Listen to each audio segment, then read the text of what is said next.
Hi అండి అందరికీ. Welcome back my channel Mars garden world. నేను మీ హిమ. ఈరోజు వీడియోలో ములక్కాయ మటన్ కోడిగుడ్డు కర్రీ ఎలాగో స్పెషల్గా చూపిస్తానండి. చూడండి, ముందుగా మనము సరిపడినంత ఆయిల్ అయితే వేసుకున్నాము. ఆయిల్ అనేది బాగానే పడుతుందండి, ఎందుకంటే ఇది మటన్ కర్రీ కాబట్టి కంపల్సరీ ఆయిల్ అనేది ఎక్కువే పడుతుంది. ఒక 5-6 స్పూన్ల వరకు నేను ఆయిల్ వేసుకున్నాను. ఆయిల్ వేసి ముందుగా కట్ చేసి పెట్టుకున్న ఆనియన్స్, పచ్చిమిర్చి కూడా యాడ్ చేసుకున్నాము. ఈ ఆనియన్స్, పచ్చిమిర్చి అనేది బాగా చక్కగా గోల్డెన్ బ్రౌన్ కలర్ వచ్చే వరకు ఫ్రై చేసుకోవాలి. తర్వాత అల్లం వెల్లుల్లిపాయ పేస్టు మన చేత్తో మనం రుబ్బుకొని వేసుకోవాలన్నమాట. అప్పటికప్పుడు మిక్సీలో వేసుకొని లేకపోతే రోట్లో నూరుకొని వేసుకుంటే చాలా బాగుంటుంది. తర్వాత పసుపు, కలర్ఫుల్గా ఉండటానికి ప్లస్ యాంటీబయాటిక్గా కూడా మనకు ఉపయోగపడుతుంది. పసుపు మనము శుభ్రం చేసి పెట్టుకున్న మటన్ అనేది యాడ్ చేసేసుకున్నాం అనమాట. ఇప్పుడు మటన్ యాడ్ చేసి కొంచెం సేపు ఆ ఆయిల్లో కలిపి మగ్గనివ్వాలి. అలా మగ్గిన తర్వాత మటన్ అనేది కొంచెం అంత ఆయిల్లో మగ్గిందంటే టేస్ట్ అనేది బాగుంటుంది.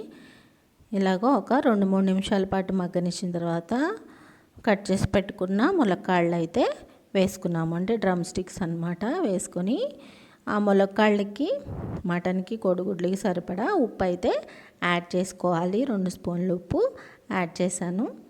తర్వాత 4-5 స్పూన్లు కారం అనమాట. మటన్ కర్రీ కంపల్సరీ స్పైసీగా ఉంటేనే బాగుంటుంది.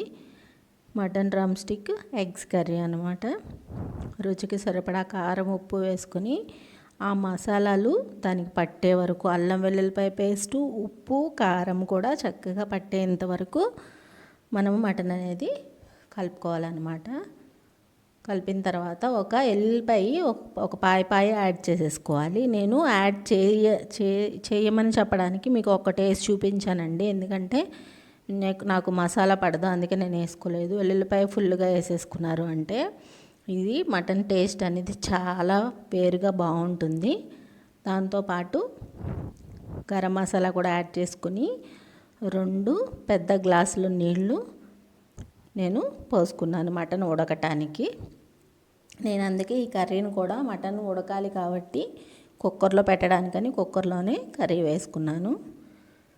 ఇప్పుడు మూత పెట్టేసి ఒక 8 విజిల్స్ వచ్చే వరకు మటన్ అనేది చక్కగా ఉడికిపోతుంది. అప్పుడు ఇట్లాగా ఉడికిపోతుంది. చూసారు కదా, ఇంకా వాటర్ అయితే ఉంది.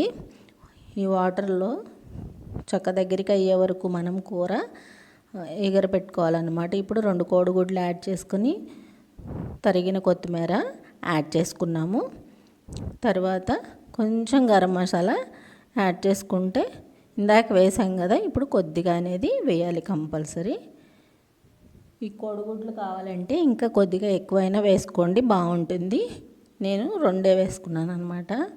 ఇలా వేసుకొని ఒక దగ్గరికి అయ్యే వరకు ఒక 5-6 నిమిషాల పాటు దగ్గరికి అయ్యే వరకు ఇలాగా ఒక 5-6 నిమిషాల పాటు ఉడకనిచ్చారంటే కర్రీ అనేది చక్కగా నూనె తేలే వరకు ఉడకనిస్తే చాలా బాగుంటుంది. ఇదిగో ఇలాగా దగ్గరికి అయిపోయింది కదా. ఇప్పుడు ఒక డిష్లోకి సర్వ్ చేసుకున్నారంటే వేడివేడిగా ములక్కాయ మటన్ కోడిగుడ్డు కర్రీ అనేది, మటన్ ములక్కాయ కోడిగుడ్డు కర్రీ అనేది రెడీ అయిపోయిందండి.